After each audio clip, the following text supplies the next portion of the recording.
Hi, it's Tash. Welcome to Tash's Library. Today's video is going to be my March wrap-up. I'm going to discuss the books that I read, what I liked about them, what I disliked about them, who I recommend them for. The first book I read was for 4+ words in the title as a prompt, and that was The Dead Cattail Assassins by P. Djèlí Clark. This follows Evine, who's an assassin contracted to the matron of assassins in the fantasy city of Talabisi. And the dead cattail assassins are not cats. They do not have tails, but they are most assuredly dead. They have 3 rules they cannot break. The contract must be just, so it can't be children, etc. They must only kill the target, no one else, and the job must be carried out. However, Evine's latest contract brings trouble and forces her to break one of the rules. I really enjoyed this book. I gave it 4 stars. It had an interesting plot idea, very well developed characters despite the short length of the story. Great supporting characters, they were my favorites, and a very, very cool steampunk fantasy world. The ending wasn't as satisfying as I'd hoped, but I would totally recommend this to those looking for a fun short read. The second book I read was Emily Wilde's Compendium of Lost Tales by Heather Fawcett. This was for the prompt A Spring cover. It also fulfills the prompt for Buzzwordathon cover because it has books on the cover. This is the final installment in the Emily Wilde trilogy about an academic studying fairy folklore. Emily's a Cambridge professor and an expert in her field, but not so great at social skills.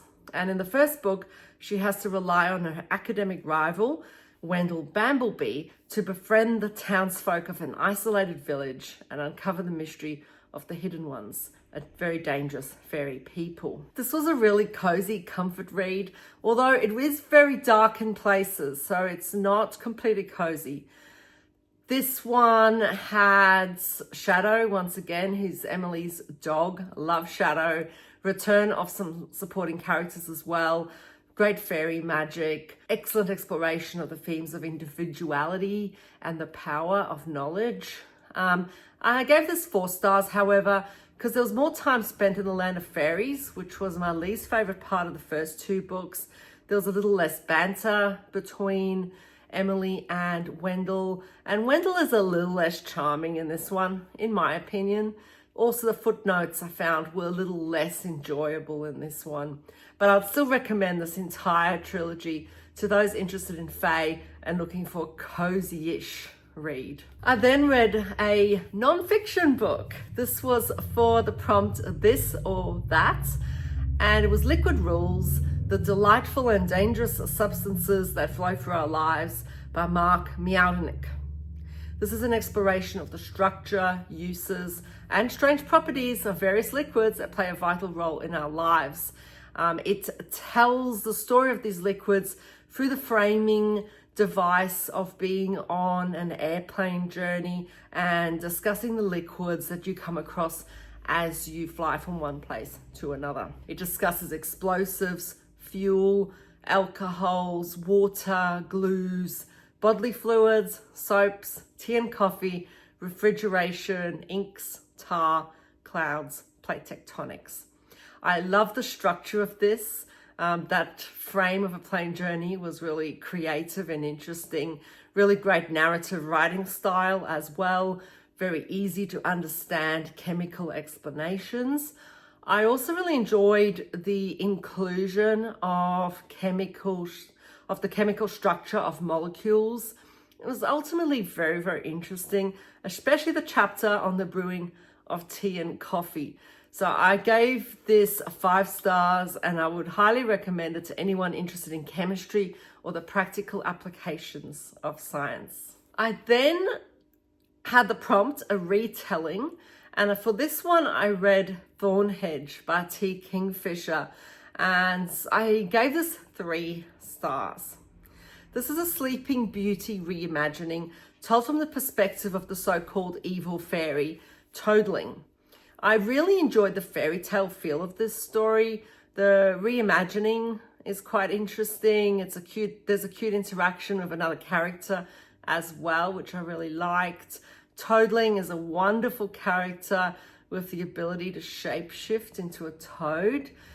There were great themes of finding one's place in the world, courage, and responsibility. And ultimately, it was a very sweet, easy read. But it's just really sweet. It was a little confusing with regard to the historical timeline, but this didn't really interrupt the story. However, there is no real depth to the characters, and the plot is quite simple. I wasn't overly emotionally invested in any of the characters, but as I said, it's sweet and it's enjoyable, and I would recommend this to lovers of retellings. The next book was The Slow Regard of Silent Things by Patrick Rothfuss. This was for the prompt fewer than 300 pages, and it also fulfilled the Buzzwordathon title prompt, which was a title that had the word thing in it. This is a novella in the Kingkiller Chronicle series, focusing on Auri, a young woman who lives in the hidden places of the university. I loved how beautifully written this was. It was a very interesting exploration of the university through the eyes of a quirky and unique character. It explores the value of solitude, connection with places, and the beauty and joy that can be found in simple things. It's a story that grows on you and is increasingly appreciated upon reflection. But I ultimately gave this 4 stars. And what brought it down a little bit for me is that there is really no plot or dialogue in this.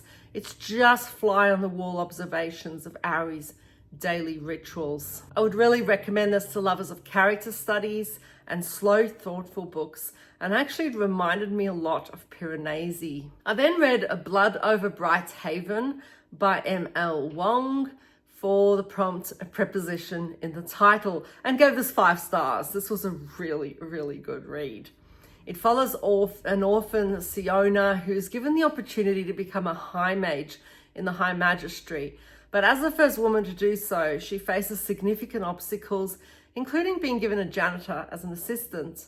But Tomel, however, is far more than just a janitor. I loved the fascinating hard magic system, the steampunk setting, the hard-hitting plot twists, and it becomes quite dark in places, which is, oh my gosh, shock moments. Now, Siona is an unlikable character who is very driven by ego, but this really works in this story. You couldn't have a character who you loved. It just would fall flat then. It explores the themes of racism, paternalism, exploitation, and self-interest. There's nothing I disliked about this book at all, and I would recommend it to any lovers of hard magic systems and flawed characters. I then went on to something quite different, and that was Blindsight by Peter Watts.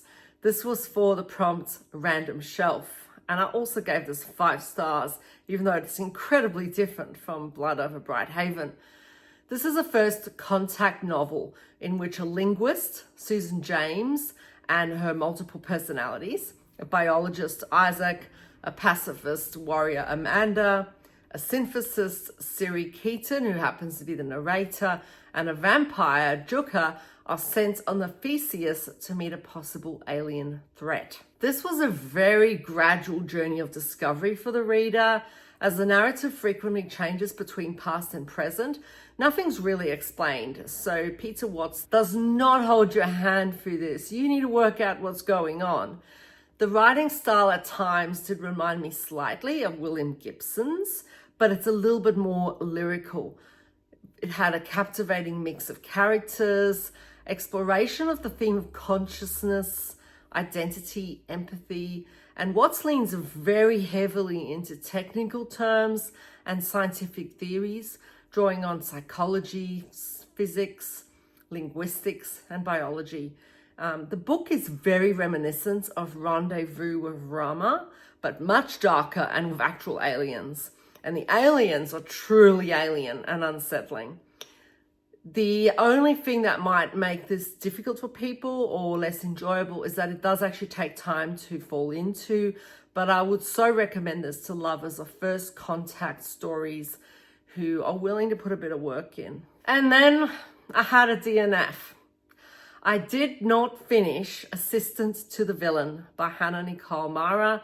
This was for the prompt relationship in the title. The story follows Evie, who needs a job and can't really be picky, so she sees this advertisement and feels that she has no choice. Now, this advertisement sounds really cool. Assistant wanted, notorious, high-ranking villain seeks loyal, level-headed assistant for unspecified office duties, supporting staff for random mayhem, terror, and other dark things in general. Discretion a must. Excellent benefits. This sounded like something I would really enjoy. However, I got about 80 pages in and the writing style to me was quite clunky. The protagonist was incredibly unlikable, and this is not one of the books where the protagonist can be unlikable because you really need to be rooting for her. And the humor just fell flat for me. I just didn't find it funny.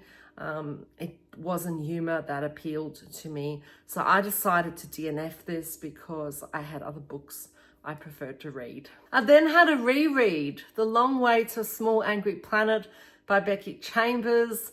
And this was for the prompt emotional sense in the title. And of course, I gave this 5 stars again. I had already given this 5 stars and it stood up on second reread. This is the first book in the Wayfarers series. It follows a motley crew who take on the job of a lifetime, tunneling a wormhole through space to a distant planet. This is super cozy. It has found family. I just loved it so much again. It explores cross-species tolerance, respect, and friendship. And I usually prefer plots to characters in books, but this is one of the exceptions. I just wanted to spend time with these characters, and I would highly recommend this book to those in search of a cozy sci-fi in the vein of Firefly. It really reminded me of Firefly with that found family trope, and even the characters are similar in some ways. I then read The Spellshop by Sarah Beth Durst for the prompt animal on the cover. And this surprised me because this is a romantasy debut and I'm not known as loving romantasy or any romance in my books. And I ended up giving this 5 stars. It follows Keela, a librarian of the Great Library of Elysium, who is forced to flee from revolution of a pile of spell books and her sentient spider plant assistant, Kaz. She decides to establish a secret spell shop and jam shop on a remote island. Now, I absolutely adored Kaz, the sentient plant. He is a wonderful, wonderful character. There's also a really charming island setting. There are merhorses, winged cats, very likable supporting characters, found family, books, pastries, and an adorable cactus. There was nothing I disliked about this book. I just wanted to keep reading it and I really, really enjoyed my time with it. However, it is very sweet. So I would say it's not for those who enjoy higher stakes and morally deeper characters. This is just a fun, relaxing read. And so I would recommend this for those looking for a superbly cozy book with lovable characters. I then went on because I'd finished my TBR and decided to read a few other books. So I went to Hidden Figures by Margot Lee Shetterly, which is the history of NASA's African-American female mathematicians who played a fairly crucial role in the space program. Unfortunately, I also did not finish this book and stopped about 20% in. I found it boring. The subject matter is so important and I was so looking forward to reading this, but it's just so detailed and I got incredibly bored with it. I found myself skipping sentences, and I just thought, well, why am I reading it then if I'm skipping sentences? And at least initially, at least the bits I read, there was very little on the women and the science. There's a lot of social history and biography, which are not my interest areas anyway. So I would recommend this to lovers of social history, those people who love biographies and social histories, because I think this would be for you. It's not for me. I wanted more science, and there was no science. I then went on to Soulless by Gail Carriger. This is the first book in the Parasol Protectorate series. Alexia Tarabotti is a 26-year-old of an Italian father, which pretty much eliminates her from the marriage market in Victorian era England.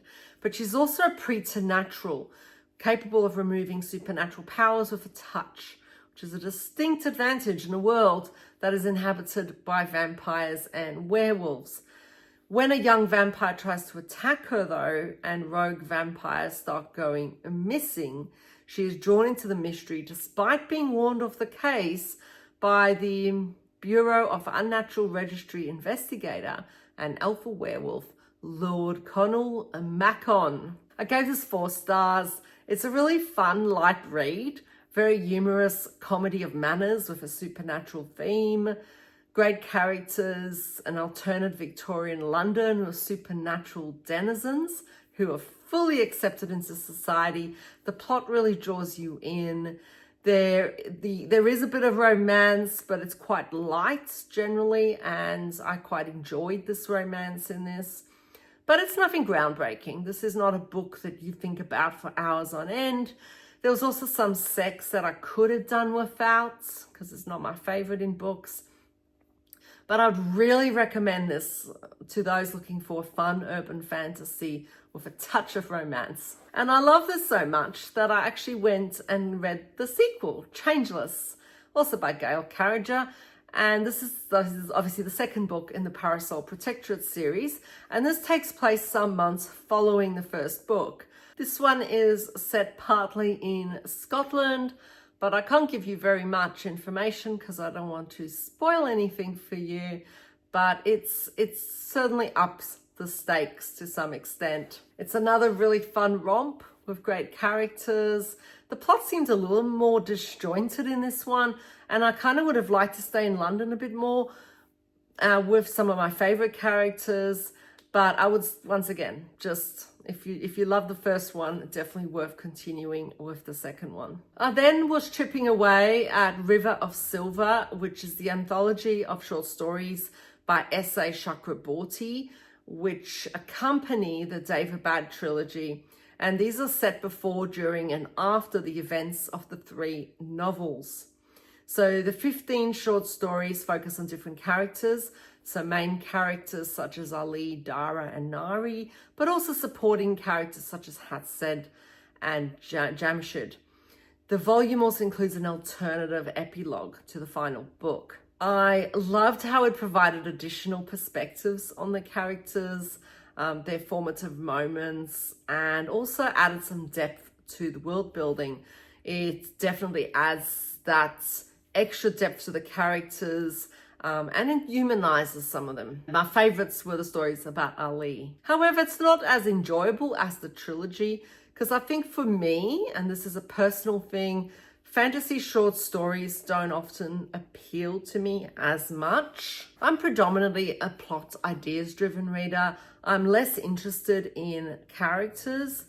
They play a less of a role in my enjoyment of books, and so fantasy short stories don't generally work. However, I still enjoyed this and gave this 4 stars, and so would really recommend this to those looking to spend more time in the world of David Bad and to develop a deeper understanding of character motivations and backstories. I was also really successful in reading some of my short stories. For the first time, I decided to use that spinner wheel to pick short stories from the Big Book of Science Fiction that was edited by Jeff and Anne Vandermeer.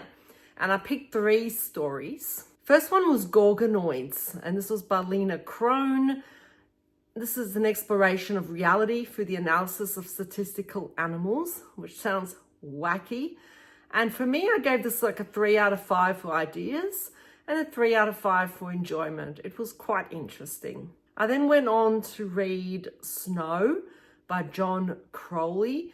And this is a world in which WASP surveillance drones record people's memories, but it ultimately really examines the intangibility of memory. I thought the ideas in this were really interesting, gave this 4 out of 5 for ideas and 3 out of 5 for enjoyment. The Poetry Cloud by Cixin Liu. Earth has been hollowed out. Dinosaurs have created an advanced civilization on a ring world. Dinosaurs, how can you go wrong? And 3 characters go on a poetry cruise, as you do. And this really examines whether technology can surpass art. And this was a really fun read. I gave this 5 for enjoyment and 4 for ideas. I then also had quite a bit of extra time, and so I decided to read a few more short stories just to try and get ahead a little bit on this chunk of a book that I calculated was going to take me 3 years to read on a 3-story per month basis. So I went on and read some more. I read Sultana's Dream by Rakaya Hussain. This is a gender-reversed utopian world in which men are kept out of the public eye and technology is supreme. This was okay. The ideas were interesting. It was kind of that fable type of telling. Look, you've woken up, you're in a dream, and look how the world could be instead. It's that sort of approach. I gave it 3 for enjoyment and 3 for ideas. I then read The Triumph of Mechanics by Karl-Heinz Strobel. This follows a disgruntled toy maker who creates countless mechanical rabbits that overrun a town. And ultimately, it's a commentary on the threats of mechanization. Once again, this was okay. It was sort of enjoyable. I gave it 3 stars for enjoyability and 3 stars for ideas. The New Overworld by Paul Shebart. Here, Venus is overpopulated by 2 different alien species who have to find a way to give themselves more space. This was quite enjoyable. The alien species were really interesting, so I gave this 3 for enjoyability, but the ideas weren't amazing. There's nothing groundbreaking. The science wasn't really accurate in any way, so I gave this 2 for ideas. Then I read Miguel de Unamuno's Mechanopolis, where a mechanized future exists in which humans have been supplanted by technology. Once again, this is structured in the sense of you've suddenly entered into this alternate world. And it really examines the fear of dehumanization. I gave it 3 for enjoyability, 3 for ideas. It was kind of cool. It was a fun read. Then The Doom of Principal City by Yefim Zazulya.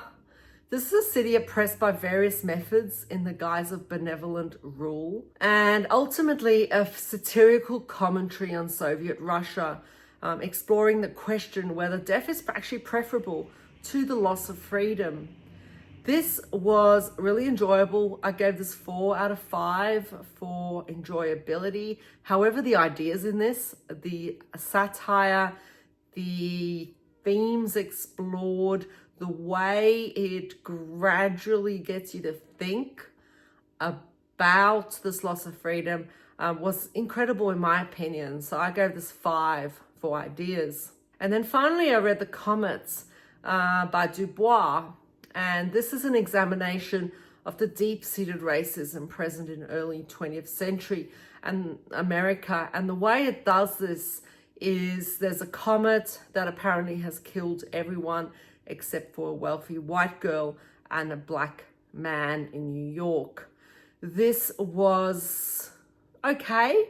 I didn't mind reading this. It was quite interesting. So I gave it a 3 for enjoyability. However, I think the deep themes that it explored and the fact that it takes a catastrophe to even get close to pulling down the social barriers that people erect, to me, is a 4 out of 5. It was very, very fascinating. And that's it. That's what I read in March. And it feels like a lot. It really feels like a lot. But I did DNF 2 books. So take that into account. But anyway, thank you for watching. And until I see you next time, take care.